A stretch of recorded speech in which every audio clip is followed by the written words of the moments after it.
Kabanata 1581. Hindi takot sa mga hamon. Medyo mayabang ang mga salita ni Stormbringer, ngunit kailangan niya maging ganito ka-arrogant.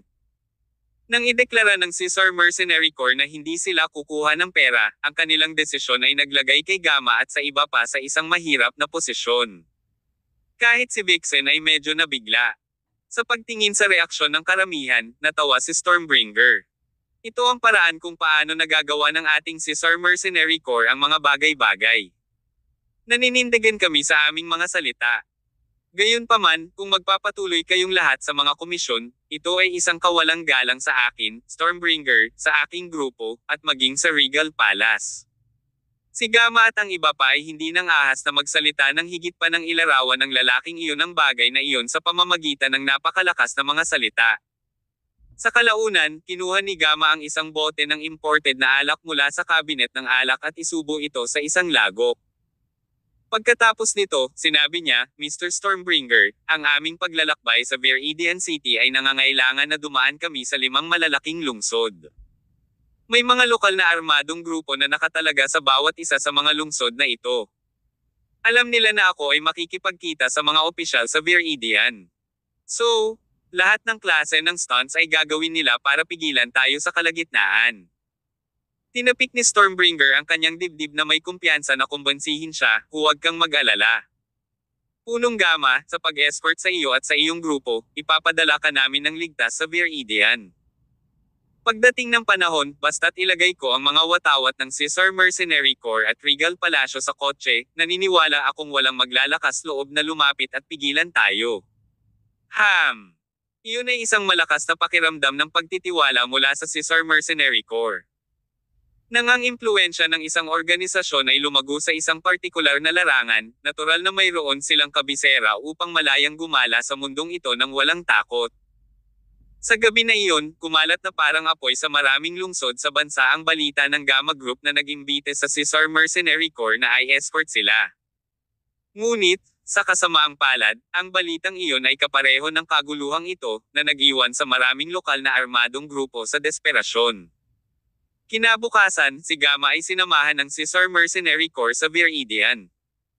Kasama ang mga tropa ng Gamma Group, mahigit 200 SUV ang nagpapalipad ng mga bandila ng Regal Palace at ng Caesar Mercenary Corps. Ang motorcade ay umalis na armado ng husto. Ang kabuuang distansya ng kanilang biyahe ay halos 1,200 kilometro. Ang buong biyahe ay tinatayang aabot sa kabuuang 3 araw at 2 gabi. Kapag ligtas na nakarating si Gamma sa Viridian, ito na ang ika-7 araw, gaya ng napagkasunduan ng opisyal. Sa kanilang unang araw sa kalsada, patuloy na nakakaramdam ng pangamba si Gamma. Napakahalaga ng paglalakbay na ito para sa kanya at sa bansa. Sa makatuwid, walang aksidenteng pinayagang mangyari. Gayunpaman, sa kabila ng pag-escort ng Caesar Mercenary Corps, naging napaka-tense pa rin si Gamma. Siya ay nag-aalala na may sakit tungkol sa posibilidad ng anumang aksidenteng mangyari sa kanilang daan. Nang dumaan sila sa unang lungsod, naramdaman ni Gamma, na palaging nasa digmaan, sa kanyang mga sensitibong nerbiyos na may mga tropa sa kanilang paligid, naghihintay na tambangan sila. Ang mga kaaway na iyon ay maaaring magmadali anumang oras upang maglunsad ng isang mapangwasak na suntok sa kanilang convoy. Gayunpaman, hindi kumilos ang kanilang kaaway. Walang nangyari hanggang sa dumaan ang caravan sa lungsod.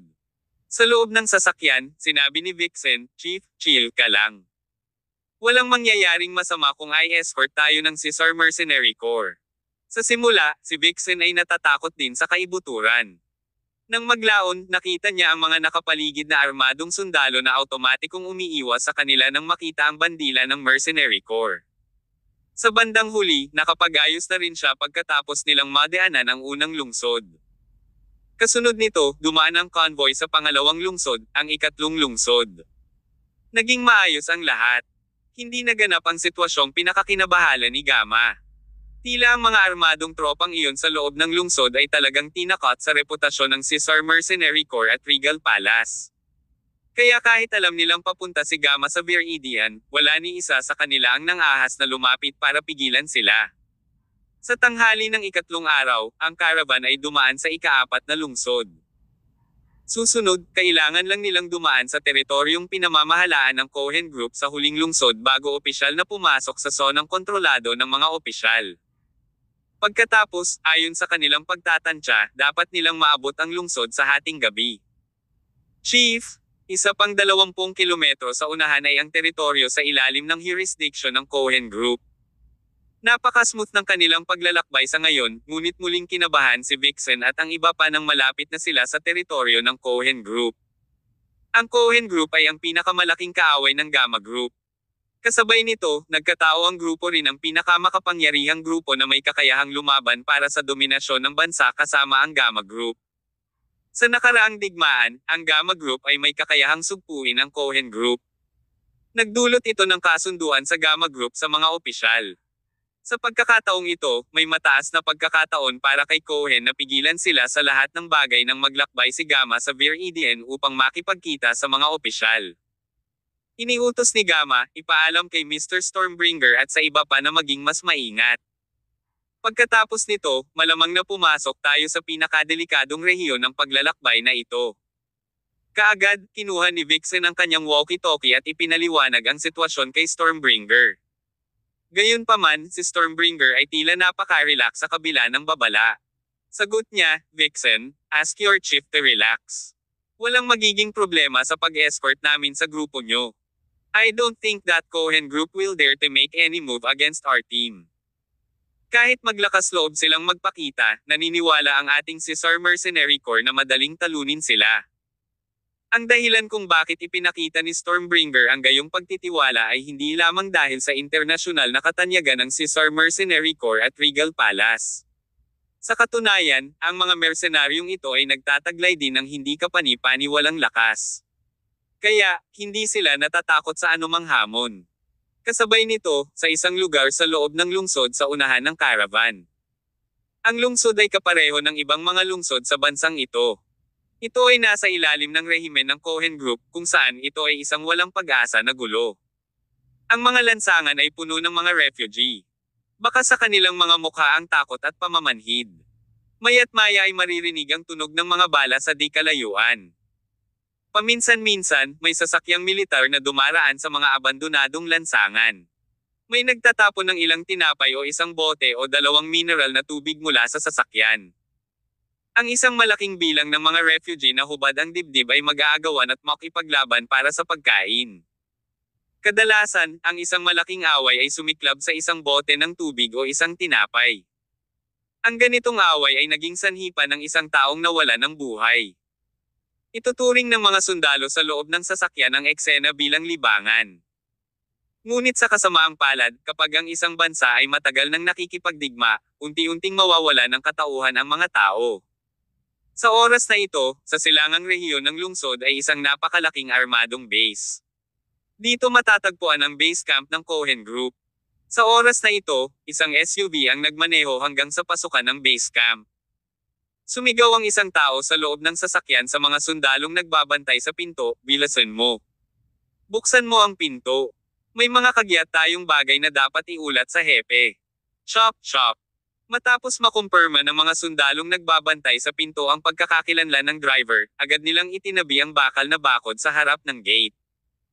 Ang driver ng SUV ay tumapak sa pedal ng gas at pinasibat sa unahan na parang bagyo habang patungo ito sa headquarters sa pinakamataas na bilis. Kabanata 1582. Isang grupo ng brats. Hindi nagtagal, huminto ang SUV na iyon sa harap ng isang 2 palapag na bahay.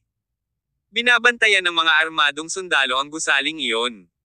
Sa oras na ito, sa ikalawang palapag ng bahay, isang lalaking may matinding galos na may mga galos ng bala sa buong katawan ay nagkakaroon ng intimate moment kasama ang kanyang mga kapareha.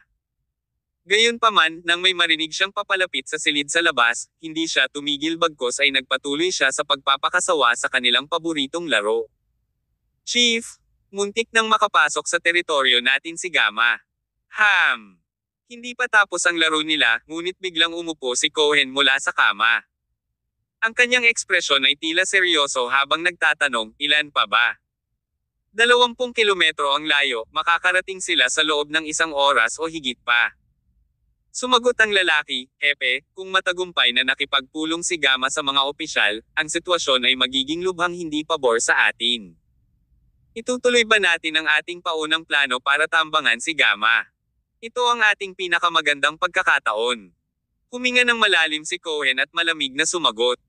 May kumakalat na chismis na nagsasabing kinuha ni Gama ang Caesar Mercenary Corps para protektahan siya. Totoo ba ito? Ang kanilang caravan ay nagdadala ng banner ng Caesar Mercenary Corps at Regal Palace. Dagdag pa ng lalaki, Bot Chief, I am guessing na sinadya nilang ilagay ang mga flag na iyon para bluff tayo. Ang Regal Palace ay ang numero 1 internasyonal na organisasyon. Ang Caesar Mercenary Corps din ang numero 1 internasyonal na mercenaryong corps. Paano sila magiging walang ginagawa at gagawin ang isang maliit na gawain tulad ng pag-escort kay Gama? Dapat legit ang mga flag na iyon. Nag-isip si Cohen, ang Gama Group ay hindi ganoon kabold para gayahin ang Caesar Mercenary Corps at Regal Palace. Ano ngayon? Baka sa mukha ng lalaki ang kawalan ng magawa, Hepe, sa kasong ito, itutuloy pa ba natin ang ating plano? Nagsindi ng sigarilyo si Cohen at huminga ng malalim. Parang wala rin siyang magawa. Narinig mo na ba ang tungkol sa insidenteng iyon sa pagitan ng Regal Palace at ng Leviathan Sect ng Thailand? Oo. Tumango ang lalaki. Ang chismis na ito ay kumalat sa buong mundo. Siyempre, narinig ko na. Kung magpapatuloy tayo sa pagharang sa Gama ngayon, nakikipag-away tayo sa Caesar Mercenary Corps. Kung nangyari iyon, nakikipagkaaway din tayo sa buong Regal Palace. Sa isang maliit na armadong grupo na tulad natin, sa tingin mo ba tayo ang kalaban ng Regal Palace? Walang kurap na tinitigan ni Cohen ang kanyang nasasakupan at makahulugang nagtanong. Natahimik ang lalaking iyon. Pagkatapos, sa wakas, walang magawa siyang nagkibit-balikat at sumagot, kahit na alisin natin ang Regal Palace sa larawan, marahil ay hindi tayo ang kalaban ng Caesar Mercenary Corps. So, bakit ka pa nakatayo dito? Saway ni Cohen. Naintindihan naman agad ng subordinate na iyon ang sagot ni Cohen. Tumalikod na lang siya at lumabas ng kwarto. Sa kama, ang dalawang magagandang babae na iyon ay makulit pa rin tulad ng dati. Nagpakita si Cohen ng isang nakakatakot na ekspresyon, pagkatapos ay umungol siya ng galit at nagpatuloy sa paglabas ng lahat ng kanyang galit sa katawan ng dalawa. Gaya ng inaasahan, malinaw na alam ni Cohen ang mga pusta ng Gama na pumunta sa Vir Edian at nakikipagpulong sa mga opisyal. Kapag nakilala ng mga opisyal ang Gama Group, malapit nang magkaroon ng bentahe ng ganap na dominasyon ang kanyang karibal. Hindi maiiwasan na mamuno sila sa bansang ito sa huli. Dahil ang Cohen Group ay ang pinakamalaking kakompetensya ng Gama Group, kung hindi nila pipigilan ang kanilang karibal na makarating sa pulong na iyon, ang hinaharap ay magiging lubhang hindi pabor sa kanila. Sa kasamaang palad, wala silang magagawa para pigilan sila. Hindi sila nang ahas na sakta ng Caesar Mercenary Corps. Isa pa, natakot silang pumunta laban sa Regal Palace. Kung sila ay maglakas loob na subukan ang anumang gawain, kung gayon ang nakaraang trahedya na sinapit ng Leviathan Sect ang kanilang kapalaran. Ang organisasyong iyon ay lubusang nabura, at ayaw ni Cohen na mangyari rin ito sa kanyang armadong grupo. Habang si Cohen ay nasa kalagitnaan ng paglalabas ng kanyang galit sa mga babaeng iyon sa kama, nagkaroon ng kaguluhan sa labas. Hepe! Ang lalaking kakaalis pa lang ay nagmamadaling tumakbo pabalik. Ano pa ba ang gusto mo sa akin ngayon?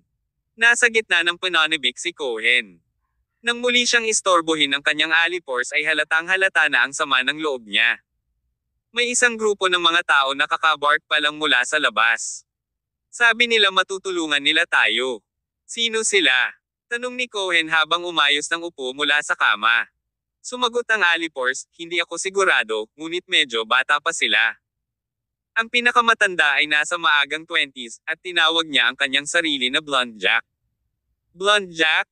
Sino sila? Labis na nabalisa si Cohen. Saway niya, how dare a group of kids to come to our Cohen Group to have fun? Bakit hindi mo na lang sila pinaalis kundi pumasok para humingi ng instruction sa halip? Nawawala ka na ba? Sumagot ang lalaki, malakas ang grupong iyon ng mga bata. Hindi tayo nang ahas na kumilos ng padalos-dalos. Ano? Natigilan si Cohen. Nagpatuloy ang kanyang subordinate, Chief, mas mabuting lumabas ka kaagad sa akin at tingnan mo ang iyong sarili. Mukhang may mga kakayahan ang mga batang ito. Si Cohen ay hindi ang uri ng tao na walang ginawa at naghahanap lamang ng kasiyahan. Siya ay dapat magkaroon ng ilang mga kakayahan upang maiangat sa pinuno ng naturang armadong grupo. Kaya hindi na nagdalawang isip si Cohen na magbihis kaagad. Pagkatapos noon, lumabas siya kasama ang kanyang mga tauhan. Sa oras na ito sa field, may kabuoang 4 na mga teenager na nakatayo doon. Ang mga batang ito ay eksakto tulad ng inilarawan ng mga tauhan ni Cohen. Wala sa kanila ang napakatanda. Ang pinakamatandang bata ay isang blonde na puting lalaki sa kanyang unang bahagi ng 20s. Ang bunso ay isang batang babae na may nakapusod. 16 o 17 taong gulang siya. Gayunpaman, sa kabila ng kanilang murang edad, ang kanilang mga aura ay hindi mas mababa kaysa sa iba. Ito ay maliwanag na ang maliit na labanan ay naganap dito ngayon lamang. Tinalo ng isang binatilyo na may singsing sa ilong ang 7 o 8 sa mga tauhan ni Cohen. Sa oras na ito, pinalibutan ng ilan sa mga tauhan ni Cohen ang lahat ng 4 na bata, ang kanilang mga baril ay nakatutok sa kanila ng magkakaisa. Sa kabila ng napakaraming baril, wala sa mga teenager na ito ang nagpahayag ng anumang bakas ng gulat. Sa kabaligtaran, ang bawat isa sa kanila ay nagsusuot ng walang malasakit na ekspresyon. Maging ang pinuno nila, ang blonde na binata, ay may malabong ngiti sa kanyang mukha. Jab, saan sila nanggaling? Nang makita ni Cohen ang eksena sa harapan niya, medyo nagulat din siya. Sumagot ang lalaking nagngangalang Jab, wala akong ideya, hepe. Hindi ko pa sila nakita noon. Nang matalo nila ang ating mga tauhan ngayon, sinabi nila na ang batang lalaki na may singsing sa ilong ay maaaring gumawa ng apoy gamit ang kanyang mga kamay. Ano? Nagulat si Cohen. Then, Cohen followed Jab's lead to those teenagers. Hey, kiddos! Where are you kids from? What do you want from our Cohen Armed Group? Ang kanilang pinuno, ang blonde na binata, ay tumingin kay Jab na hindi kumikislap ang mga mata at sumagot, ang pangalan ko ay Blonde Jack. Hindi ko na kailangang sabihin sa iyo kung saan ako nanggaling. Kailangan mo lang tandaan na maaari kaming magdala sa iyo ng swerte sa pagdating namin. Kabanata 1583. Ever heard of the Second World? Masyadong mayabang ang sinabi ng binata. 4 lang sila, ngunit ang mga brats na ito ay matapang na pumasok sa base ng isang armadong grupo tulad ng kay Cohen. Hindi lamang nila nasugatan ang kanilang mga sundalo, ngunit inaangkin din nila na maaari silang magdala ng swerte sa kanila. Sa madaling salita, ang grupo ng mga brats na ito ay wala sa marka. Sa oras na ito, medyo pangit ang ekspresyon ni Cohen. Ngunit, gayunpaman, ramdam niya kung gaano pambihira ang mga batang iyon. Kaya, mariin niyang pinigilan ang alon ng galit na namumuo sa kanyang puso. Pinisil ni Cohen ang isang matigas na ngiti at sinabing, ikaw at ang iyong mga kaibigan ay makapagbibigay sa akin ng swerte. Pero, iniisip ko kung anong swerte ang tinutukoy mo. Hehe. Of course, it's about Gamma going to meet with the officials in Viridian. Blonde Jack continued, kung tama ang tansya ko, Cohen, ang iyong armadong grupo ay nakikipagkompetensya sa grupo ni Gamma para pamunuan ang bansang ito, tama ba? Ngayon, inalis na ang kapangyarihan ng mga opisyal. Lubhang kailangan nila ng malakas na armadong grupo para magbigay ng suportang militar. Sa pagitan ng Gamma Group at Cohen Group, pinili nila ang Gamma. Cohen, nakapasok na ngayon si Gamma sa iyong teritoryo. Ito na ang pinakamagandang pagkakataon para mapaligiran siya at mapatay. Bumantong hininga si Cohen at sumagot, syempre, alam ko na ito ang pinakamagandang pagkakataon para tambangan at patayin si Gamma. Gayunpaman, sila ngayon ay pinangangalagaan ng bandila ng Caesar Mercenary Corps. Wow! It's just a mere Caesar Mercenary Corps. Tingnan mo ang takot mo. Ang binatang may singsing sa ilong na nakatayo sa gilid ay humagalpak ng tawa. Cohen. Naging malungkot ang ekspresyon ni Cohen. Samantala, malamig na binalaan sila ni Jab, bata, ingatan mo ang bibig mo. Tuluyan ng hindi pinansin ng Bagets na matangos ang ilong sa babala ni Jab at pinagpatuloy ang pagtawa sa kanila. Samantala, ipinaliwanag ni Cohen, hindi namin kayang makipaggulo sa Caesar Mercenary Corps. Mas gugustuhin kung mawala ang opisyal na pagkilala kaysa maalis. You guys. Takot na takot kayo sa Regal Palace sa likod ng Caesar Mercenary Corps, right? Tanong ni Blonde Jack. Tama ka. Tumango si Cohen. Nagpatuloy si Blonde Jack, kahit na ang isang bangungot ng Regal Palace ay makakapagbigay sa inyo ng magandang pananakot. Ipinapahayag ko na mula ngayon, ang iyong grupo ng Cohen ay sakop na namin. Maaari na kayong magbigay ng order ngayon. Ipunan ang iyong mga tauhan, at salakayin natin ang Gamma Group ng direkta. Sinabi ito ni Blonde Jack na parang nagbibiro. Paano siya pakikinggan ng isang malaking armadong grupo na tulad nila? Tinitigan ni na Cohen, Jab, at iba pa si Blonde Jack na parang tulala. May pakiramdam sila na maaaring nakadrugs ang lalaking ito. Sa kabilang banda, naglabas si Blonde Jack ng medalyon mula sa kanyang bulsa at inihagis ito sa kamay ni Cohen. Paliwanag niya, ito ang medalyon ng aming organisasyon. Kung susundin mo ang aming pamumuno, masisiguro kung ang iyong Cohen Group ang magiging dominanteng organisasyon sa bansang ito. Napatingin si Cohen sa medalyon sa kanyang kamay. Gawa ito sa purong ginto. Ang harapan ng medalyon ay isang payaso na may masamang ngiti. Ang likod nito ay si Jesus na ipinako sa krus.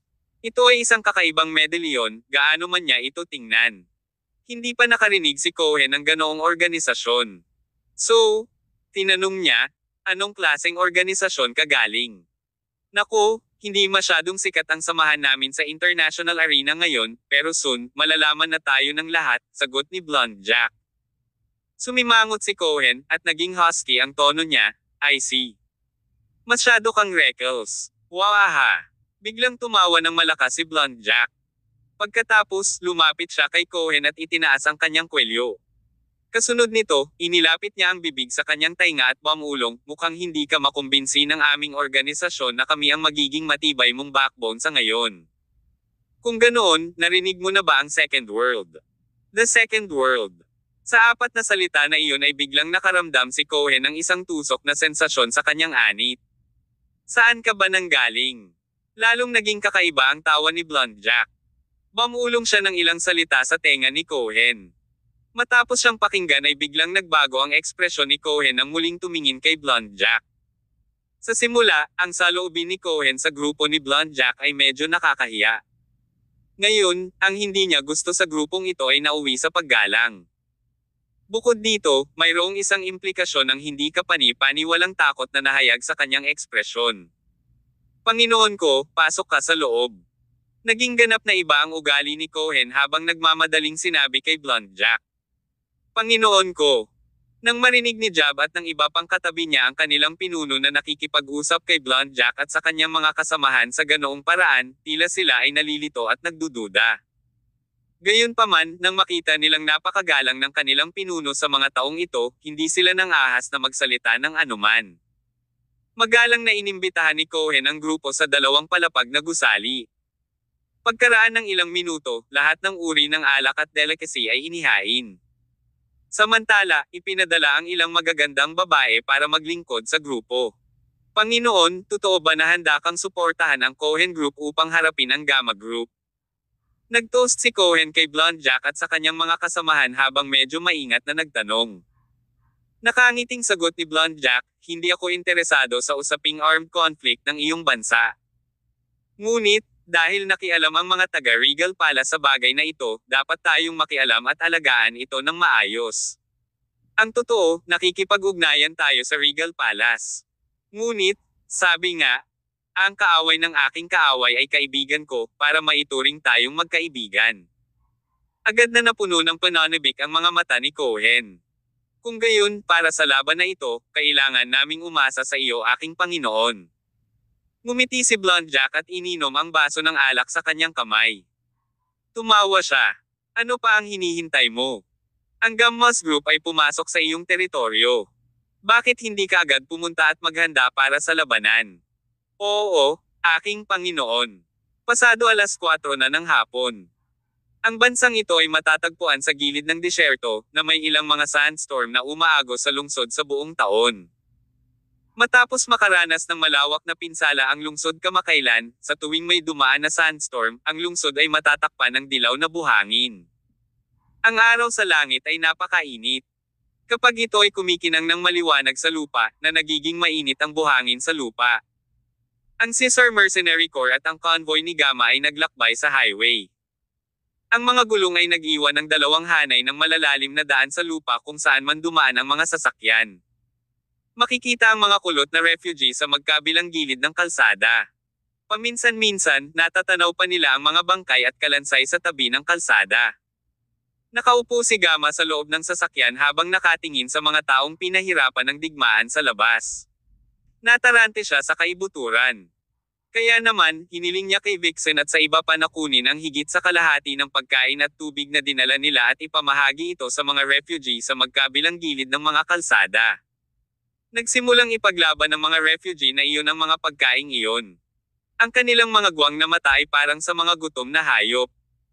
Isa pa, hindi sila nagpasalamat sa mga taong nagbigay sa kanila ng pagkain mula sa loob ng sasakyan. Nang tingnan ni Gamma ang eksena sa labas ng bintana, hindi siya gaanong maganda sa kaibuturan niya. Habang nakapikit siya, nangingilid ang mga luha sa kanyang mga mata. Chief, malapit nang matapos ang sitwasyong ito. Sinubukan ni Vixen na aliwin si Gamma mula sa gilid. Naniniwala ako na makakabuo tayo ng isang mapayapa at matatag na bansa. Lahat ng tao dito ay hindi na magdurusa sa pananalasa ng digmaan. Lahat tayo ay mabusog ang ating sikmura at mamuhay ng payapa at kaligayahan. Kabanata 1584. Ang ambush. Isang malabong ngiti ang naglaro sa labi ni Gamma habang nakapikit ang kanyang mga mata na para bang nakita na niya ang eksena sa malapit na hinaharap kung saan muling itatayo ang bansa. Chief, nakapasok na tayo sa teritoryo ng Cohen Group. Pagkatapos nating maglakbay sa lungsod na ito, malapit na nating marating ang Viridian. Hinimok ni Gamma, sabihin sa koponan na maging mas maingat. Naiintindihan. Sa oras na ito, si Stormbringer at ang iba pa ay nasa loob ng unang SUV ng motorcade. May hawak na sigarilyo si Stormbringer. Nakita rin niya ang eksena sa labas ng bintana. Sa kanilang paglalakbay, ang mga refugee na iyon na gumagala sa paligid at ang tanawin ng wasak na lungsod ay nagbigay sa kanila ng matinding pagkabigla. Bagaman sila ay mga mersenaryo at nanatili sa pagitan ng mga bansang nasalanta ng digmaan sa buong taon, ang mga mersenaryong ito ay palaging nakakaramdam ng kakilakilabot sa bawat oras na nakikita nila ang kalunos-lunos na eksena. You guys, kailan kaya walang war sa mundo? Inilagay ni Stormbringer ang isang braso sa bintana ng kotse at sinabi kay Boulder at Firepower sa likod niya. Tumawa si Firepower at sumagot, kung gusto nating wala ng digmaan sa mundong ito, posible lamang kapag ang sangkatauhan ay wala na. Sumangayon din si Boulder at sumagot, hindi lang tao ang kailangan natin para ma-extinct, kundi kailangan din natin ang lahat ng hayop sa mundong ito para mawala. Pagkatapos, ang mundong ito ay tunay na malilinas. Kung tutuusin, ang mga tao at mga hayop ay pareho. Hanggat nagpapatuloy ang dalawang bagay na ito, hindi natin mapipigilan ang digmaan. Haha! Totoo naman eh. Tumawa si Stormbringer at sinabing, kapag nagretiro tayo balang araw, sa tingin mo ba ay makakahanap tayo ng paaralan at magiging propesor? Pagkatapos, maituturo natin sa mga estudyante ang pilosopiya ng buhay. Hahaha! Isang malakas na tawa ang umalangaw-ngaw sa loob ng sasakyan. Alas 4 ng hapon, mas lalong nakakapaso ang nagliliyab na araw sa kalangitan.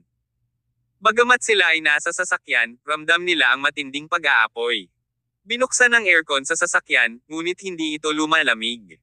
Sa halip, basang-basa ang pawis sa damit ng lahat. Sa unahan nila ay tuloy-tuloy na tambak ng buhangin. Ang convoy ay napapaligiran ng iba't ibang guho at sirang pader na winasak ng digmaan. Maya-maya pa ay biglang huminto ang convoy na kanina pa umaandar. Bumaba ka! Sigaw ni Stormbringer. Mabilis niyang ibinaba ang kanyang ulo, at isang bala ang tumulak sa salamin at tumama sa kanyang anit. Pumasok! Ang lahat ng miyembro ng Caesar Mercenary Corps ay natarante sa sandaling ito. Ayon sa kanilang mga haka-haka, dapat silang makatawid sa lungsod ng ligtas. Ang armadong grupo dito ay hindi maglakas loob na gumawa ng isang hakbang laban sa kanila. Bakit pa sila makakaharap ng pag-atake? Nagulat din si Gamma at ang iba pang nakasakay sa sasakyan sa likod ng convoy. Ang Cohen Group ay naglunsad pa rin ng pag-atake sa kanila pagkatapos ng lahat. Ang kanilang kalaban ay talagang gumagawa ng paraan upang saktan ang Regal Palace at tinambangan noon dito upang pigilan si Gamma sa paglalakbay sa Bir Eden upang makipagkita sa mga opisyal. Daga itat. Sa di kalayuan, umalangaw-ngaw ang putok ng baril. Sinundan ito ng sunod-sunod na bala na nagpaputok sa direksyon ng motorcade. Gayunpaman, dahil ang mga sasakyang ito ay hindi tinatablan ng bala, ang mga putok na dumating sa kanila mula sa malayo ay hindi nagdulot ng malaking pinsala sa mga sasakyang ito sa maikling panahon. Bilisan mo. Magmadali sa lugar na ito. We need to prevent the enemy from ambush US. Agad na tumawag si Stormbringer. Inutusan niya ang driver na tapakan ito kaagad. Biglang bumaril sa unahan ng SUV na parang pana mula sa string, kasabay nito, sumunod din ang mga sasakyang nasa likuran nila. Lahat sila ay tumuntong sa kanilang mga gas pedal at sumugod sa pinakamabilis na bilis. Patuloy ang pagulan ng mga bala sa mga sasakyang ito, ngunit hindi nito pinabagal ang mga ito. Sa wakas, pagkatapos magmaneho pasulong sa layong mga 700 hanggang 800 metro, maraming mga hadlang sa kalsada ang nagpilit sa convoy na huminto. Sa tapat nila, nagpakita ang mga armadong lalaki mula sa Cohen Group. Hinarang ng mga kaaway ang Caesar Mercenary Corps sa harap at likod. Bigyan mo ako ng loudspeaker. Nang makita ito, agad na kinuha ni Stormbringer ang loudspeaker mula sa loob ng sasakyan at sumigaw sa kanilang mga kaaway, "Makinig kayo sa akin, mga tao. Ito ang Caesar Mercenary Corps. Mangyaring ibaba ang inyong mga armas at umalis na." Bang! Ang anunsyo ni Stormbringer ay hindi humadlang sa mga taong iyon sa kabila ng pagbanggit sa Caesar Mercenary Corps. Sa kabaligtaran, mayroon siyang bala na tumutugon sa kanya. Matatapang. Galit na nagmura si Stormbringer at patuloy na sumigaw, "Ang aming pinuno ay si Black Caesar. Siya ang 18 general ng Regal Palace." Daga itat.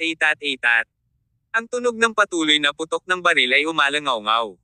Ang mga armadong sundalo ng Cohen Group ay nagsimulang lumapit sa kanila mula sa tapat ng buong tapang. Ano ito?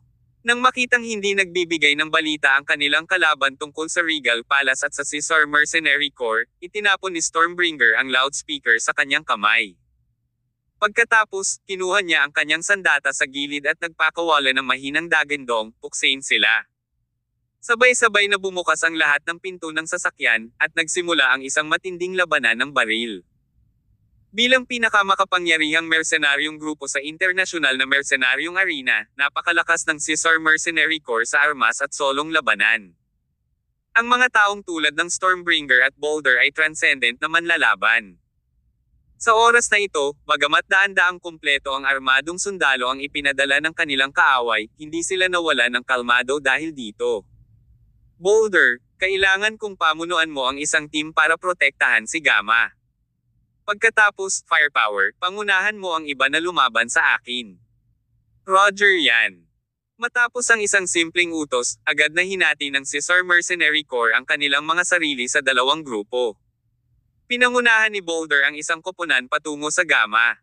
Samantala, kinailangan ni Stormbringer at ng iba pa na humanap ng takip sa lalong madaling panahon at gumanti ng putok sa Cohen Group sa kabuuan nila. Tumagal ng halos 10 minuto ang bakbakan. Kahit na ang bilang ng Cohen Group ay 10 beses na mas marami kaysa sa mercenaryong grupo, nabigo silang ibagsak ang kanilang mga target.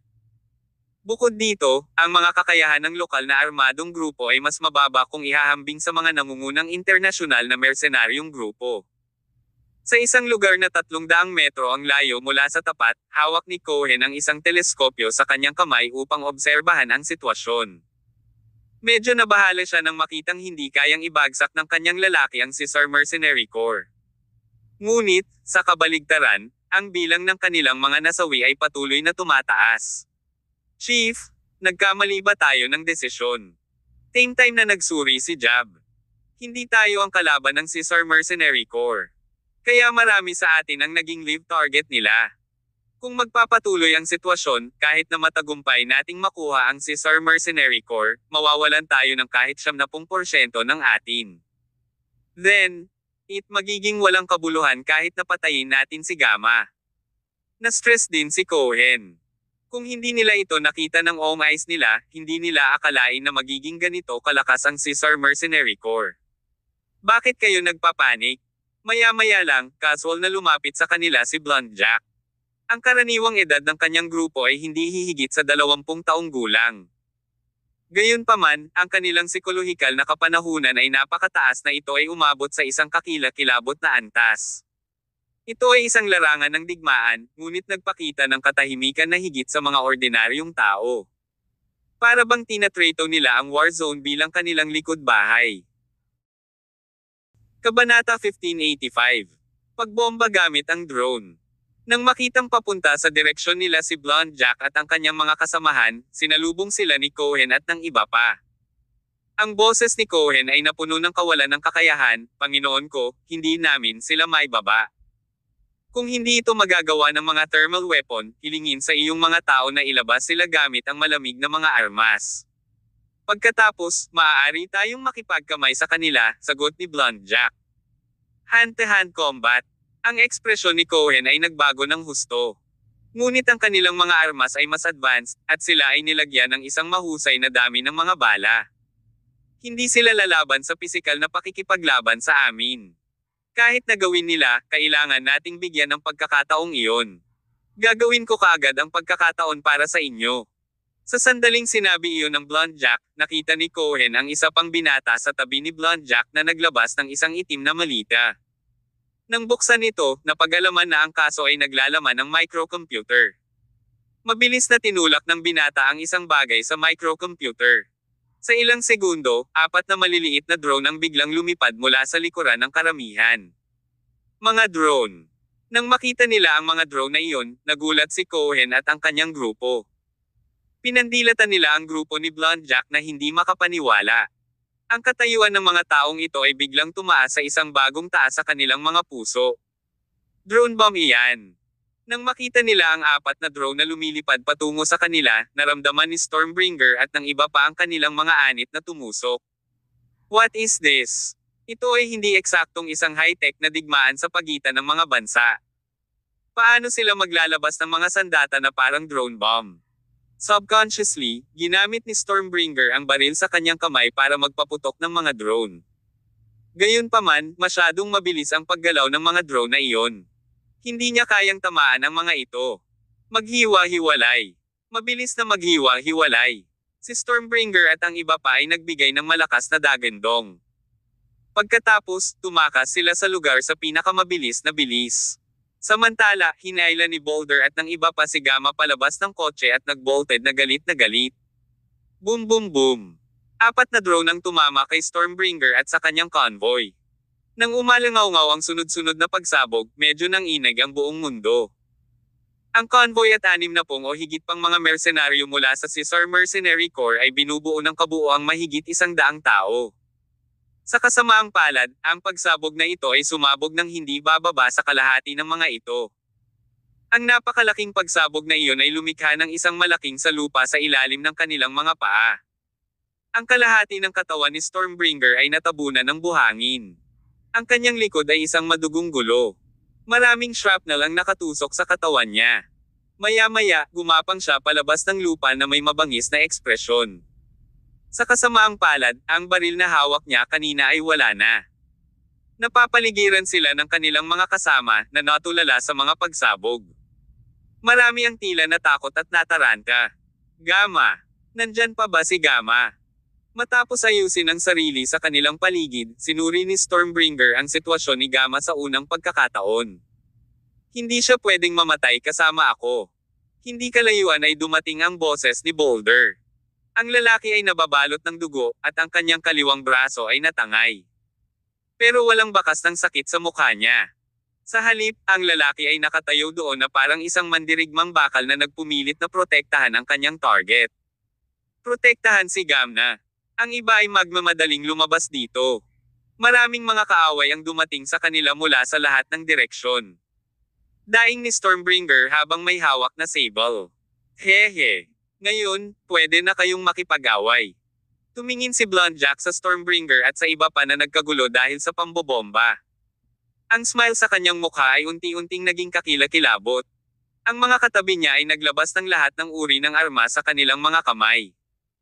Habang, ang kanilang mga katawan ay natatakpan ng malambot na layer ng masiglang enerhiya, ang uri ng enerhiya na tanging mga transcendent na powerhouse ang nagtataglay. Patayin silang lahat. Kasabay nito, unti-unting namumula ang mga mata ni Cohen. Nang makita niyang nagkawatak-watek ang kilalang internasyonal na Caesar Mercenary Corps, ang kahindik-hindik na hayop na nakatago sa kaibuturan ng kanyang puso ay lumabas kaagad. Isang malaking bilang ng mga militante ng Cohen Group ang sumugod patungo sa Stormbringer at sa kanyang mga grupo. Bago ito, mayroon ng pagkakaiba sa bilang ng 100 sundalo sa isa, ngunit ngayon ito ay naging labanan sa pagitan ng mahigit 200 sundalo sa isa. Daan-daang mga kaaway ang nakapalibot kay Stormbringer at 12 ang mga grupo niya. Hindi nagtagal, sila ay nalunod sa agos ng kanilang mga kaaway. Ito na talaga ang pinakadesperado at kalunos-lunos na labanan na naranasan ng Caesar Mercenary Corps mula nang ito ay mabuo. Si Stormbringer at ang iba pa ay patuloy na hawak ang mga sandata sa kanilang mga kamay upang ibagsak ang mga kaaway na patuloy na dumarating sa kanila. Mga 2 o 3 minuto lang ay nakatambak ang mga katawan sa ilalim ng kanilang mga paa. Bilang pinuno ng Caesar Mercenary Corps, hindi mapag-aalinlanganan ang lakas ng pakikipaglaban ni Stormbringer. Kahit na sa desperado na sitwasyong ito ang grupo ay may lubos na kumpiyansa na patayin ang kanilang paraan.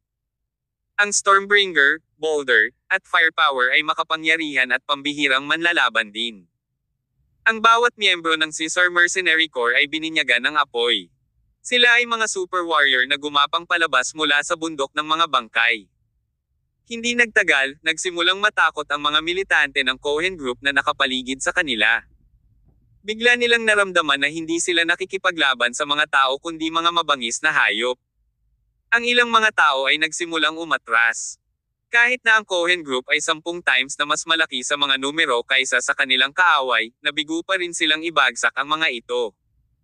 Kaya ang sitwasyon ay hindi parang Cohen Group na kumukubkob sa Caesar Mercenary Corps. Sa kabaligtaran, ang kanilang kalaban ang pinalibutan ng kanilang mga tropa.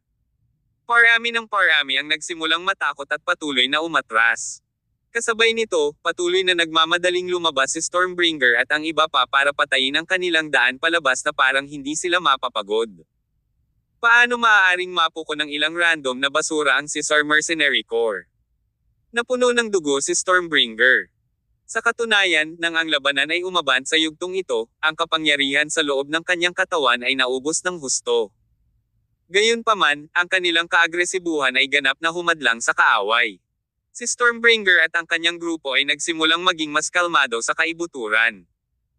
Nagpakawala si Stormbringer ng isang laslas, kaagad na matinding at masiglang enerhiya na naghati sa isang militanteng Cohen sa harap niya sa dalawa. Nang makita iyon ng iba, sa sobrang takot ay napasigaw sila at tumakas sa lahat ng direksyon. Basura! Baho basura! Dumura sa lupa si Stormbringer at naglakad papunta sa harapan gamit ang kanyang espada. Sa likod niya, si Boulder, Firepower, Vixen, at iba pa ay pinoprotektahan si Gamma habang umuusad sila sa ibabaw ng mga bangkay na nagkalat sa buong lugar. Nang malapit nang makawala ang grupong ito mula sa pagkubkob ng mga militanteng Cohen, isang mapanuksong tinig ang biglang tumunog sa kanilang harapan, ang gumaganap na pinuno ng Caesar Mercenary Corps, Stormbringer, tama ba? Hindi ako naniniwalang mayroon ka pa ring hindi mauubos na kapangyarihan. Pagkatapos ng mahabang labanan, ang nagsalita ay si Blunt Jack. Tumayo siya sa layo ng halos 7 o 8 metro ang layo mula sa Stormbringer. Hawak ng binata ang isang pares ng gintong gunting sa kanyang kamay habang nakangiting nakatingin kay Stormbringer. Kabanata 1586. Ang Caesar Mercenary Corps ay nawasak. Kaagad, si Stormbringer, na nasa gitna ng isang galit na pagpatay, ay tumingin sa direksyon ni Blunt Jack. Bagamat ang binata na nagsalita ay nasa maagang 20s, binigyan niya si Stormbringer ng matinding pressure. Kung si Stormbringer ay nasa tuktok ng kanyang lakas, maaaring hindi siya maabala kay Blunt Jack. Ngunit, sa kasamaang palad, ang kanyang kapangyarihan ay makabuluhang naubos sa oras na ito. Kaya't nang maramdaman niya ang malakas na aura na ibinubuga ni Blunt Jack, isang masamang pakiramdam ang nagsimulang lumitaw sa puso ni Stormbringer. Ngayon na ang katapusan ng Caesar Mercenary Corps mo. Ikinaway ni Blonde Jack ang gintong gunting sa kanyang kamay habang naglalakad siya patungo sa Stormbringer na may ngiti. Sa isang tulad mo. Natigilan ang ekspresyon ni Stormbringer habang winuwagayway ang saber sa kanyang kamay at sinunggaban si Blonde Jack.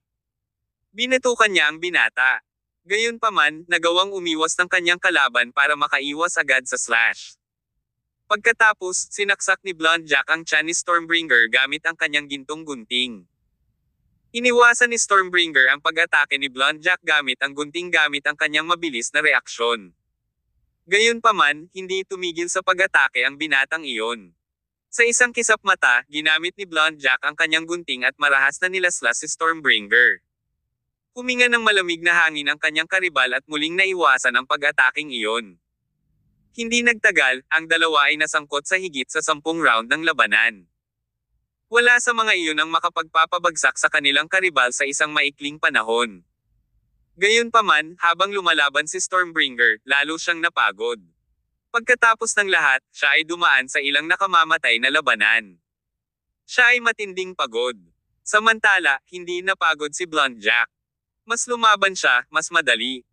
Ang dilaw na buhangin ay gumagalaw sa ilalim ng kanilang mga paa, na patuloy na tinatangay ng masiglang enerhiyang ibinuga ng dalawa. Biglang naramdaman na parang ginagawa ng dalawa ang lahat ng bagay. Ang gumaganap na pinuno ng Caesar Mercenary Corps, Stormbringer.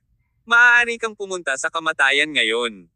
Ginamit ni Blonde Jack ang kanyang gunting para tadterin ang dilaw na buhangin na sumalubong sa kanya. Pagkatapos, ibinaba niya ang kanyang katawan at binuksan ang gunting sa kanyang kamay at mabangis na nilaslas ang talam sa tiyan ng Stormbringer. Dinala ni Stormbringer ang kanyang saber sa ibabaw ng ulo ng Blonde Jack. Hindi niya inaasahan na ganito kabilis ang reaksyon ng binata.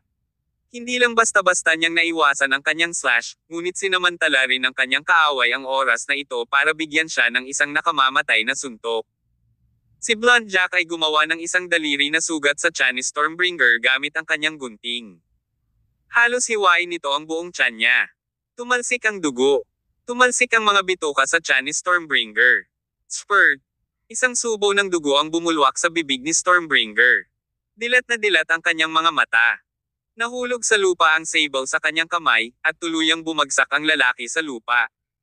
Stormbringer, Boulder, Firepower, at iba pa, na hindi kalayuan sa kanya, lahat ay nanlamig sa tanawing ito. Hindi nila inaasahan na mamamatay si Stormbringer sa mga kamay ni Blonde Jack.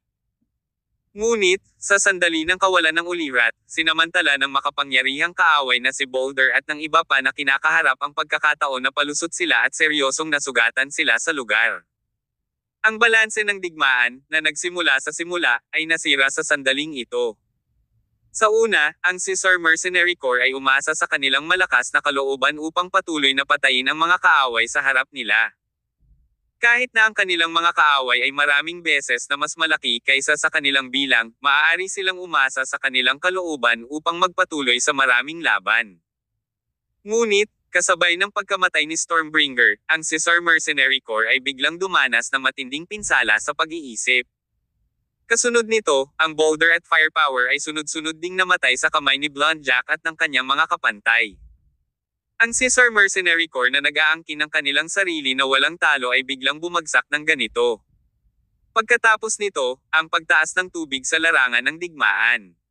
Sa ilalim ng pamumuno ni Blonde Jack at iba pa, ang mga armadong militante ng Cohen Group ay nagsimulang mag-counterattack ng galit na galit. Unti-unting bumagsak sa lupa ang mga miyembro ng Caesar Mercenary Corps. Gaya ng kasabihan, ang isang malaking pag-urong sa digmaan ay katulad ng pagguho ng bundok. Sa sandaling ito, ang malaking bundok na iyon, ang Caesar Mercenary Corps, ay tuluyang gumuho. Ang lupa sa ilalim ng kanilang mga paa ay nabahiran na ng pula ng dugo. Ang mga bangkay ay nakahiga sa lahat ng dako sa lupa. Gayunpaman, ang Caesar Mercenary Corps ay naging walang talo sa ilalim ng pamumuno ng Mercenary Emperor, Black Caesar. Hindi inakala ng isang Mercenary Corps na nakatayo sa tuktok ng pyramid ng Mercenary World na dito magtatapos ang kanilang kapalaran. Nang masaksak ng gunting sa kamay ni Blonde Jack ang lalamunan ng huling miyembro ng Caesar Mercenary Corps, ang gintong gunting ay nabahiran na ng pula ng dugo. Ang paligid ay puno ng mga militante ng Cohen Group. Matapos wasakin ng Caesar Mercenary Corps, ang mga nasasakupan ni Gamma ay walang kabuluhan. Naganap na naman ang panibagong round ng pagpatay. Tila nawala ng pag-asa si Gamma habang pinagmamasdan ang mga taong nakapaligid sa kanya na sunod-sunod na bumagsak sa isang pool ng dugo. Punong. Lumingon si Vixen para tingnan si Gamma na parang may gustong sabihin. Sa kasamaang palad, isang bala ang biglang tumago sa kanyang bungo. Sinundan ni Cohen si Jab sa paglapit sa kanila. Pagkatapos, itinutok niya ang kanyang baril sa ulo ni Gamma at tuwang-tuwa, "Gamma! Mawahaha! Gamma!" Tuwang-tuwa si Cohen habang hawak niya ngayon ang kanyang dating numero 1 karibal na nakatutok sa baril. Natigilan si Gamma sa pwesto. Kitang-kita niya ang lamig mula sa nguso ng baril ni Cohen. Alam ng lalaki sa kanyang puso na naabutan siya ng kamatayan. "Cohen, ang lakas ng loob mong magpatong ng kamay sa Caesar Mercenary Corps. Sinaktan mo ang Regal Palace, at hindi magtatagal ay parurusahan ka nila. Naglalaro ka ng apoy. Buwahaha." Lalong tumawa si Cohen at sumagot, "Regal Palace. Walang-wala ang organisasyong iyon kung ikukumpara sa Second World. Ang ikalawang mundo." Sa sandaling sinabi ito ni Cohen, si Gamma ay tila narinig niya lamang ang isang pambihirang nakakakilabot na pangalan. Kinilabutan siya. Ang maalamat na ikalawang daigdig. "Cohen, nagdurusa ka ba sa maling akala?" Buwahaha. Patuloy sa pagtawa si Cohen. Ang kanyang hintuturo ay inilagay sa gatilyo, at dahan-dahang pinalakas ang gatilyo. Sa wakas, sinabi niya, "Gamma, oras na para mapunta ka sa kamatayan. Pagkatapos ng iyong kamatayan, ang iyong Gamma Group ay malapit ng kunin ng aking Cohen Group. Pagkatapos, kakailanganin ng mga opisyal na magkaroon ng political meeting sa akin. Pagkatapos nito, ako ang magiging bagong pinuno ng bansang ito." Huminga ng malalim si Gamma at sumagot, "Cohen, ikaw ay likas na brutal, at hindi ka karapat-dapat na maging pinuno." Brutal.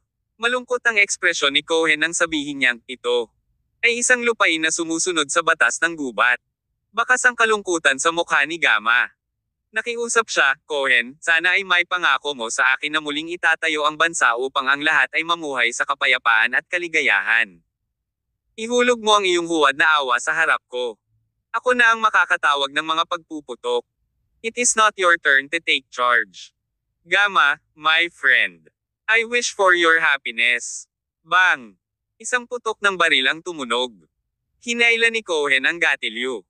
Sa paglabas ng bala, namulaklak ang isang patch ng dugo sa ulo ni Gamma habang siya ay bumagsak sa lupa kasunod ng pagbaril. Sa huli, nabigo si Gamma na makarating sa Viridian upang makipagkita sa mga opisyal. Marahil ang bansang ito ay nakatakdang magpatuloy sa digmaan at tuluyang mapatay sa digmaan. Kabanata 1587. Isang kakilakilabot na pag-aayos. Habang si Gamma ay binaril sa ulo ni Cohen, lahat ng mga nasasakupan na nakabantay pa rin sa kanya ay nataranta at natakot. "Patayin silang lahat." Utos ni Cohen. Sinundan ito ng 3 sunod-sunod na putok ng baril. Hindi nagtagal, ang lahat ng nasasakupan ni Gamma ay nahulog sa isang pool ng dugo. Ang mga miyembro ng Cohen Group ay nagsimulang linisin ang larangan ng digmaan. Samantala, tumalikod si Cohen at lumapit kay Blonde Jack at sa kanyang mga kasamahan. "Panginoon, lahat ng miyembro ng Caesar Mercenary Corps ay naalagaan na. Maaari mo ba kaming tulungan na maalis ang iba pang mga armadong grupo at kontrolin ang bansang ito sa susunod?" Haha! Tumawa si Blonde Jack at sumagot, "We only do things to go against Regal Palace. I am not interested in other matters. But you can claim that you are doing things under our name. I believe there won't be any armed groups that ay maglalakas loob na labanan ka sa lalong madaling panahon." Saying that, inabot ni Blonde Jack ang medalyon na may clown na gawa sa purong ginto kay Cohen. Ipinahayag niya, "Mula ngayon, isa ka na sa aming pangalawang Diyos." Ikalawang Diyos. Ito ay isang kakaibang pangalan. Ito rin ang pangalan ng isang organisasyon na biglang lumitaw sa international arena. Lahat ng miyembro nila ay bihasa at may matitibay na background. Lahat sila ay medyo bata, at marami sa kanila ay wala pang 18 taong gulang. Mukhang partikular nilang pinupuntirya ang Regal Palace. Ngunit, tila wala silang sama ng loob sa Regal Palace. Sa Heavenly Island sa Rain. Ang napakalaking isla na ito ay hindi na kasing ayos ng dati. Sa halip, ang buong Heavenly Island ay nabalot ng dilim. Sa loob ng napakalaking silid ng konseho, lahat ng mga hari sa langit at dakilang general ng Regal Palace ay nagtipon. Si Clifford Han at ang Hawks ay bumalik mula sa Italia. Samantala, si Tyr Summers ay nasa Celestial Empire pa rin at hindi makakasama sa kanila hanggang makalipas ang 2 araw. Dahil dito, ang pangunahing host ng mga pagpupulong ay ang 5 Heavenly Kings of Regal Palace.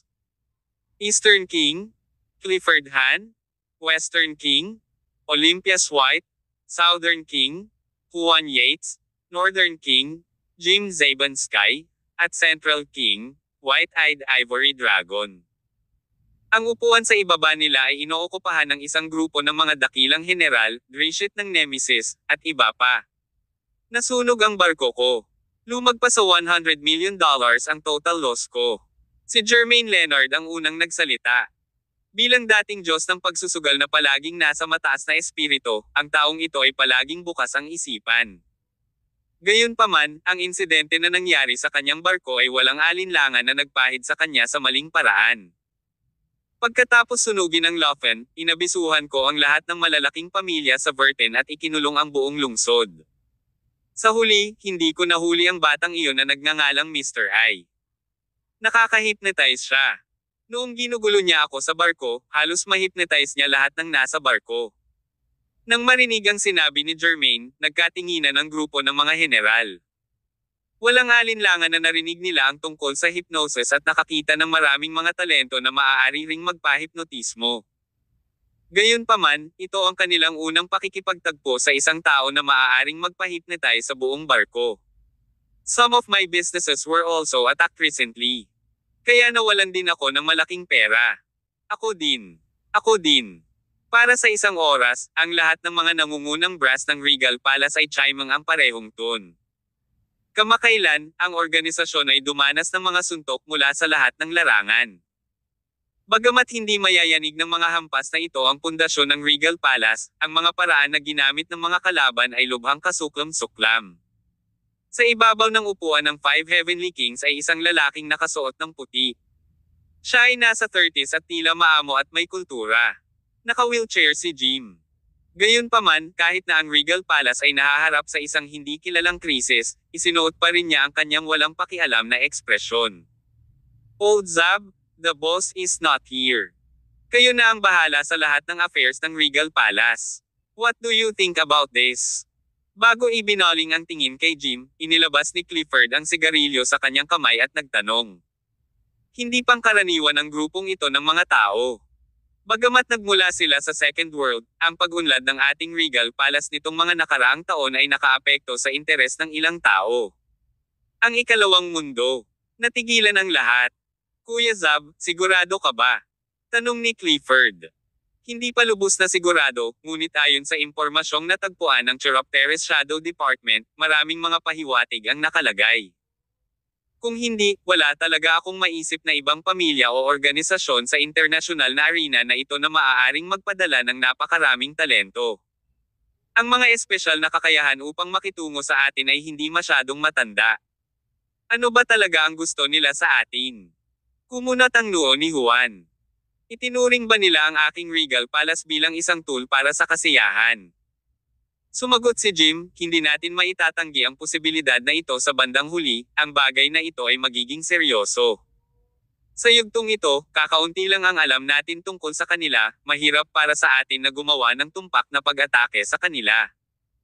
Kaya, ang pinakakagyat na gawain ay alamin ang kanilang base sa pinakamaikling panahon at maaari nating bunutin sila.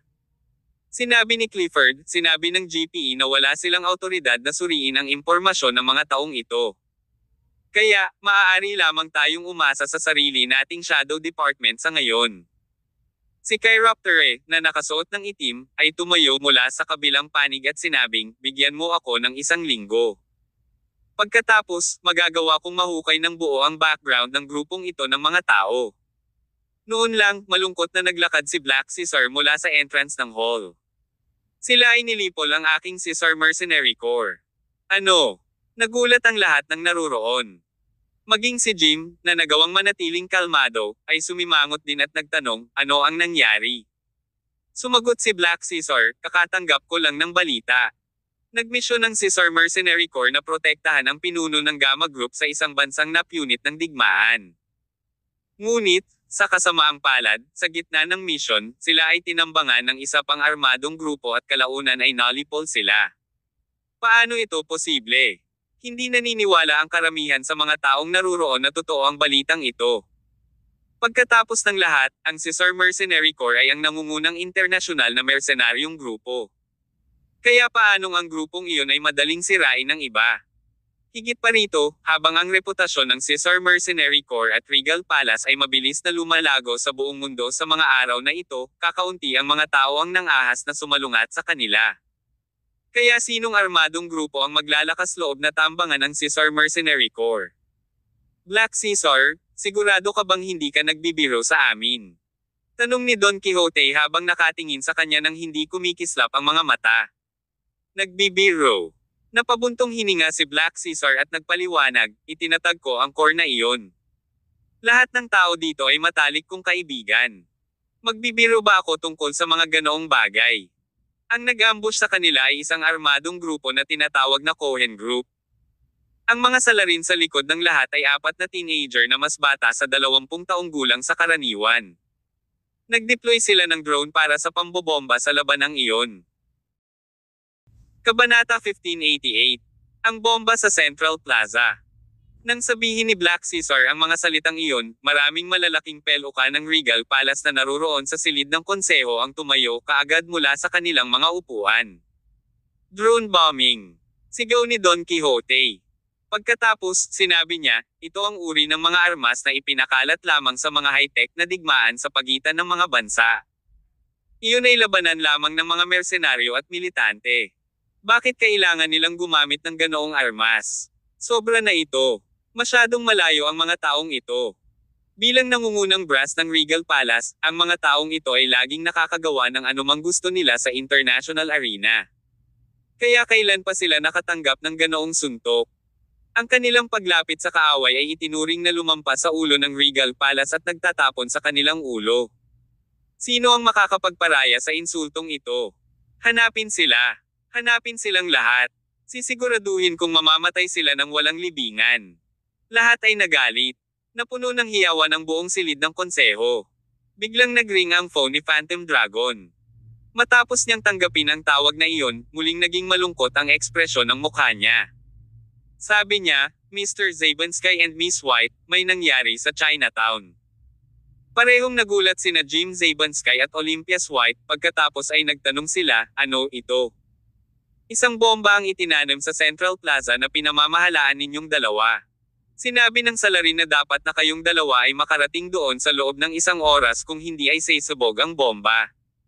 Ngunit, syempre, sa sandaling sinabi iyon, ang buong silid ay sumabog na naman sa kaguluhan. Ang Central Plaza ay isang restaurant na pinamamahalaan ni na Jim at Olympias, parehong Heavenly King of Regal Palace sa Chinatown of America. Ngunit, ang lugar na iyon ay higit pa sa isang restaurant. Nagkataon din na ito ang lugar ng komunikasyon para sa maraming tao na nagmula sa Celestial Empire na naninirahan sa ibang bansa. Gayon din, ang lugar na iyon ay nagsilbing kanlungan ng ilang tao na may mga espesyal na pangangailangan at pamana ng Celestial Empire. Bukod dito, nagsilbi rin ang restaurant na iyon ng makabuluhang layunin para kay Jim at Olympias. Bago sila sumali sa Regal Palace, si Jim ang tagapagmana ng Central Plaza. Nang maglaon, ang restaurant na iyon ay inatake at muntik ng masira. Matapos maging Heavenly King ng Regal Palace si Jim, muling binuksan niya ang restaurant kasama si Olympias. Ngayon, ang restaurant na iyon ay naging isang mahalagang lugar na may espesyal na kahulugan para sa kanilang dalawa. Matagal nang hinangaan ni na Olympias at Jim ang isa't isa. They simply never sealed their relationship. The two had been ambiguous with each other all this while. Sa isang paraan, ang Central Plaza ang naging tulay ng pagmamahala ng dalawang ito. Nang mabalitaan nila na may nangyari sa Central Plaza, kahit si Jim, na noon pa man ay napakakalma, ay medyo hindi mapakali. Tinanong niya, sino ang salarin? Sumagot si Phantom Dragon, wala akong ideya. Ang lahat ay hindi malinaw ngayon. Nauubos na ang oras. Malalaman lamang natin ang sitwasyon sa pamamagitan ng pagpunta doon. Okay. Itinulak ni Olympias ang wheelchair ni Jim at umalis kaagad sa hall. Nais ding sumama ni Clifford Han at ng iba pa para suriin ang sitwasyon, ngunit tinanggihan sila ni Jim. Kung tutuusin, dahil sa kasalukuyang sitwasyon, wala ni isa sa kanila ang nakakaalam kung ano ang nangyayari doon. Kung napakaraming mga bigwig ng Regal Palace ang pumunta, maaaring magdulot ito sa kanila ng mas maraming problema. Sa labas, isang pribadong eroplano ang lumipad mula sa tarmac at mabilis na lumipad patungo sa Chinatown. Sa oras na ito, sa Central Plaza sa Chinatown, ang mga opisyal ay sumugod sa unang pagkakataon matapos silang maabisuhan. Ang tagapagpatupad ng batas ay humila ng mahabang kordon sa labas ng gusali. Mayroong 7 o 8 sasakyan ng pulis na nakaparada sa labas ng Central Plaza. Hi, Sheriff Clover. Isang matangkad at nasa katanghaliang gulang na sheriff ang patungo sa Central Plaza kasama ang isang grupo ng mga subordinate. Sa harap ng gusali ay nakatayo ang isang lalaking nasa edad 40 na nakasuot ng tradisyonal na costume ng Celestial Empire. Ang pangalan niya ay Leven, at siya ang manager ng Central Plaza. Bagamat binuksan ni Jim at Olympias ang restaurant na ito, madalang na dumaan ang dalawa. Lahat sa Central Plaza ay inasikaso ni Leven. Hi, Manager Leven. Sina Sheriff Clover at Leven ay itinuring na matandang kakilala. Si Sheriff Clover ang namamahala sa Chinatown, habang si Leven ay medyo sikat sa lugar bilang ang namamahala sa Central Plaza. Kaya naman, ilang beses nang nakipag-usap ang dalawa noon. Manager Leven, anong nangyayari dito? Bakit biglang may lalabas na bomba sa Central Plaza? At saka, ano ang sitwasyon sa loob ng gusali ngayon? Tanong ni Sheriff Clover. Sumagot si Leven, nangyari ito ng biglaan, at hindi ko na ito pinansin. Noong una, si Master Lombardo ng Blue Pistols Gang ay nagdaraos ng isang piging sa kaarawan dito. Pagkatapos, ilang sandali matapos na sila ay tapos na sa kaganapan, ang aming chef ay nakatali sa hose ng kusina. Masyadong apurahan ang sitwasyon, at wala kaming masyadong oras para mag-imbestiga. Official Clover. Malapit nang sumabog ang bombang ito. Ano ang dapat nating gawin tungkol dito? Dahan-dahan lang. Sheriff Clover waved his hands. Then, he walked into the building under the accompaniment of his subordinate. 5 minuto lang siyang pumasok bago siya lumabas ng building. Paglabas ni Sheriff Clover, pawis na pawis siya. Pagkatapos ay time niyang sinabi, Manager Leven, gawang bahay ang bombang iyan, at napakasalimuot ng istruktura. Walang paraan para ma-defuse natin ang bomba. Pagkatapos, nagulat si Leven sa tanong niya, so, what should we do now? Maaari nating tawagan ang mga bomb disposal experts na pumunta rito para sa suporta. Halos 10 minuto ang aabutin bago makarating. 20 minutes na lang sasabog ang bombang iyon. Kaya dapat may sapat na oras para harapin natin ito. Dahil doon, kinuha ni Sheriff Clover ang kanyang cellphone at nagsimulang humingi ng permiso sa kanyang mga superior. Ipinaliwanag niya ang sitwasyon sa pinangyarihan at hiniling ang mga eksperto sa pagtatapon ng bomba na pumunta sa pinangyarihan upang alisin ang bomba. Lumipas ang ilang minuto pagkatapos ng tawag. Si Leven ay nag-aalala sa sakit sa gilid, ngunit wala siyang magagawa tungkol sa sitwasyon kundi maghintay para sa pag-unlad mula kay Sheriff Clover. Sa kabutihang palad, ang dalubhasa sa pagtatapon ng bomba ay dumating ng napakabilis. Mula sa sandaling tinawag ni Sheriff Clover ang kanyang superior, inabot lamang ng eksperto ang mga 10 minuto sa isang helicopter bago siya dumating. Nang lumapag ang helicopter, isang nasa katanghaliang gulang na lalaki ang tumalon palabas ng eroplano. Agad naman siyang tinulungan ng katabi niyang katulong na magsuot ng bomb suit. Nasaan ang bomba? Pagkarating ng bomb disposal expert, hindi na siya nag-aksaya ng oras sa hindi makabuluhan, bagkus ay nagtanong kaagad. Sa kusina, sa 2nd floor, sagot ni Leven. Okay. Pagkatapos sabihin niyon, direktang naglakad ang bomb disposal expert patungo sa kusina sa ikalawang palapag. Lumipas ang mga segundo. Sa labas ng gusali, balis ang naghihintay sina Leven at Sheriff Clover. Makalipas ang halos 5 minuto, lumabas ang eksperto sa gusali. Paano ito? Na-defuse na ba ang bomba? Tumayo si Leven at sabay na tanong. Gayunpaman, hindi sinagot ng ekspertong iyon sa pagtatapon ng bomba ang tanong ni Livan. Sa halip, tumingin siya kay Sheriff Clover at nagpaliwanag, "Opisyal, para protektahan ang buhay ng lahat ng nasa eksena, mangyaring agad na ilipat ang blockade ng 50 metro paatras. Iutos sa lahat na lumikas sa lugar na ito." "Anong ibig mong sabihin?"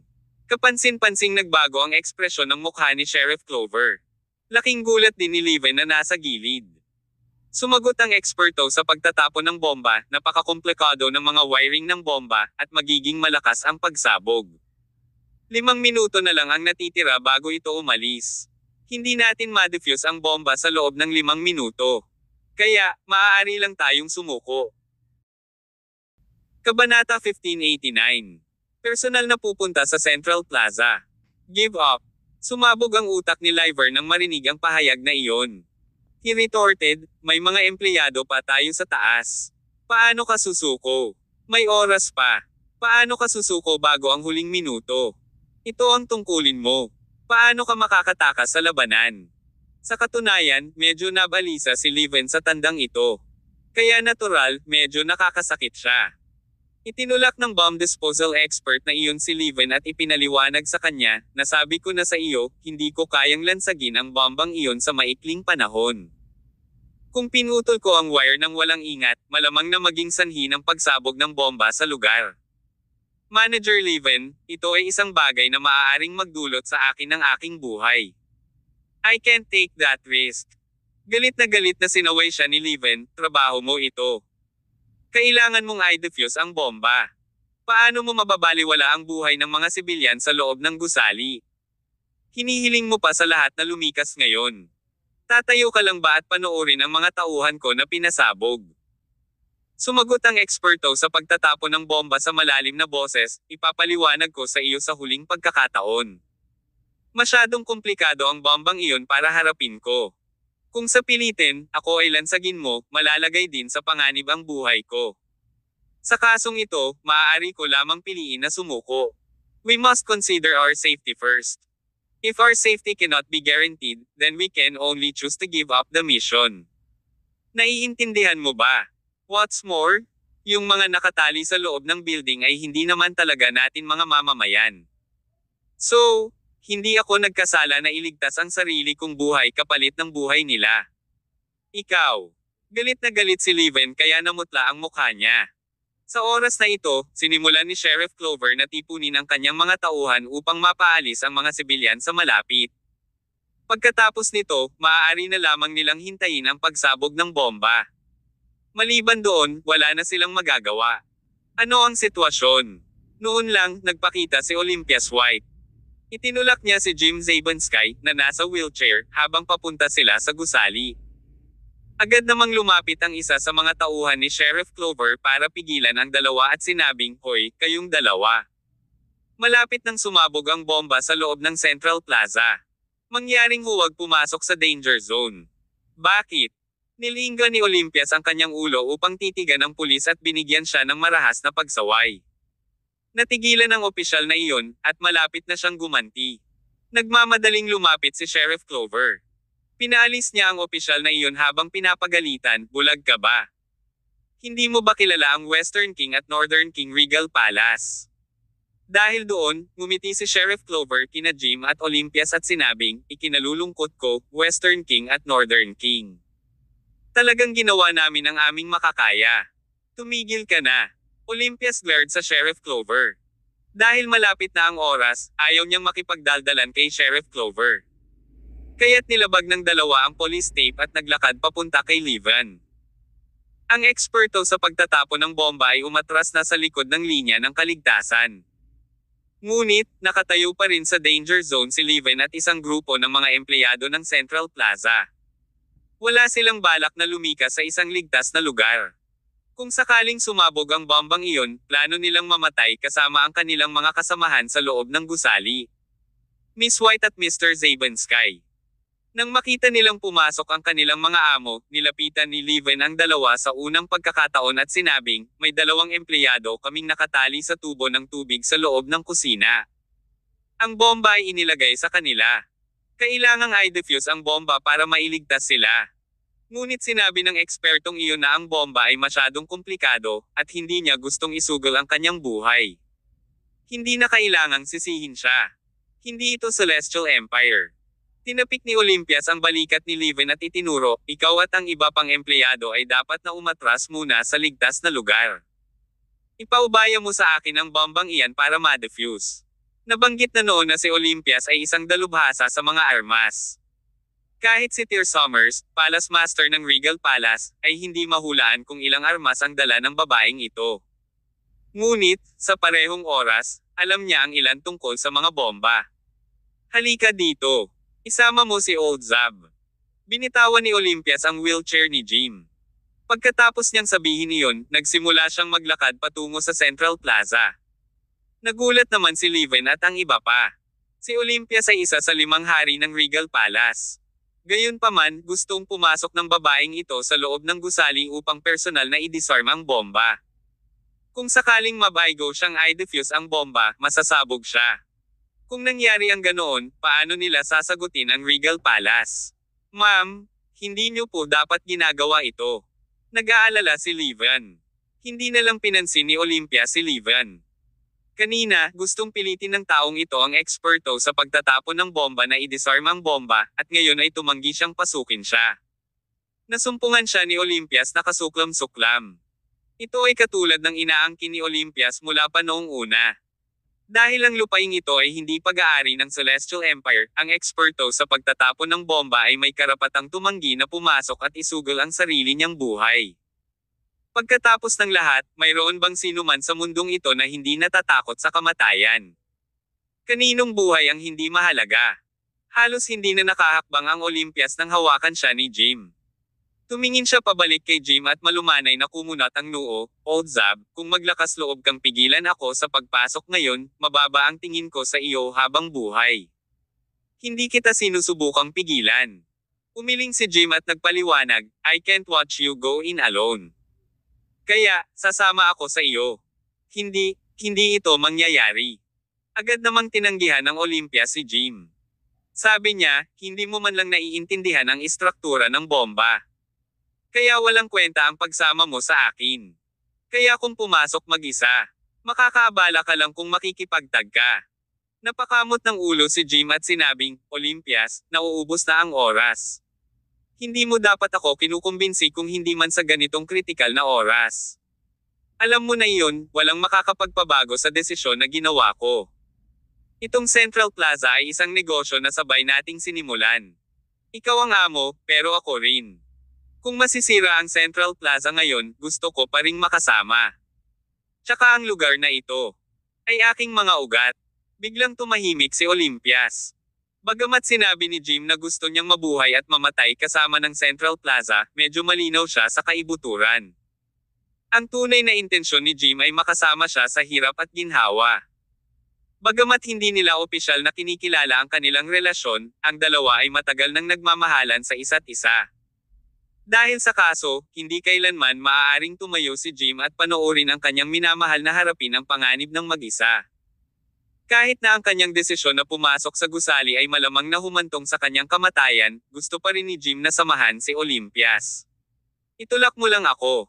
Maaaring mukhang mahina at maamo si Jim sa labas, ngunit ang katotohanan ay mapagmataas na dugo ang damaloy sa kanyang katawan. Kung mamatay ka, huwag mo akong sisihin dyan. Hindi na nag-aksaya ng panahon si Olympias. Itinulak niya ang wheelchair ni Jim sa Central Plaza, maaaring mukhang galit siya, ngunit uminit ang kanyang puso. Isang bagay na kalugod-lugod sa kanyang buhay na maging mapalad na makatagpo ng isang lalaking handang samahan siya hanggang mamatay. Jim chuckled and mocked, Of course, I will not blame you. Natural na pabaya ka. If you offend any beings on your trip, I can still help you to justify. You are not alone in this. Nagtawanan ng dalawa pagkapasok nila sa building. Marahil ay medyo nahihiya ang bomb disposal expert na iyon sa nangyari, kaya naabutan niya sila at tinanong, Hoy, gusto nyo bang magsuot ng bomb suit? Nilingon siya ni Olympias at pinandilatan siya, at sinabing, walang oras. Isa pa, dahil sa lakas ng bombang iyon, magkakaroon ba tayo ng pagbabago sa pagsusuot ng suit? Kabanata 1590. Defusing the bomb. Pagkatapos sabihin iyon, bumalik si Olympias White para itulak ang wheelchair ni Jim Zabanskay. Kasunod nito, tuluyang nakapasok ang dalawa sa Central Plaza. Ang dalawang ito ay ang mga hari ng numero 1 internasyonal na organisasyon, ang Regal Palace. Nasiyahan sila sa hindi kapani-paniwalang kapangyarihan, kayamanan, at pinakamataas na katayuan. Pero sabi nga sa kasabihan, kung gaano kataas ang katayuan ng isang lalaki, mas lalo silang natakot sa kamatayan dahil walang gustong mamatay bago pa maubos ang pera nila noong nabubuhay pa sila. Gayunpaman, magkaiba sina Jim at Olympias. Dahil sa kanilang mga paniniwala, maaari silang umakyat, hakbang-hakbang, mula sa bottom hanggang sa kanilang kasalukuyang mga posisyon. Isa pa, nangyari ito dahil binabantayan ng dalawa ang mga bagay na sa tingin nila ay kaya nilang protektahan. Wala sa mga nangungunang brass ng Regal Palace ang natatakot sa kamatayan. Sa kabaligtaran, handa silang ibigay ang kanilang buhay para sa kapakanan ng iba. Iyon din ang dahilan kung bakit nagkakaisa ang mga hari at general ng Regal Palace. Tinulak ni Olympia si Jim sa lobby ng Central Plaza. Mayroon pa ring 12 ng mga mesa ng kapistahan na inilalagay sa bulwagan ng piging. Ang mga pagkain sa mesa ay kalahating kinakain. Mukhang nalaman ng mga bisita ang tungkol sa bomba sa gitna ng kaganapan. Pagkatapos, lahat sila ay inilikas. Mukhang maganda ang negosyo sa Central Plaza ngayon, komento ni Olympias. Ngumiti si Jim at sumagot, dapat may nag-book ng banquet dito. Sa laki ng handaan na ito, dapat magkaroon ng malaking kapangyarihan ang bisitang ito sa Chinatown.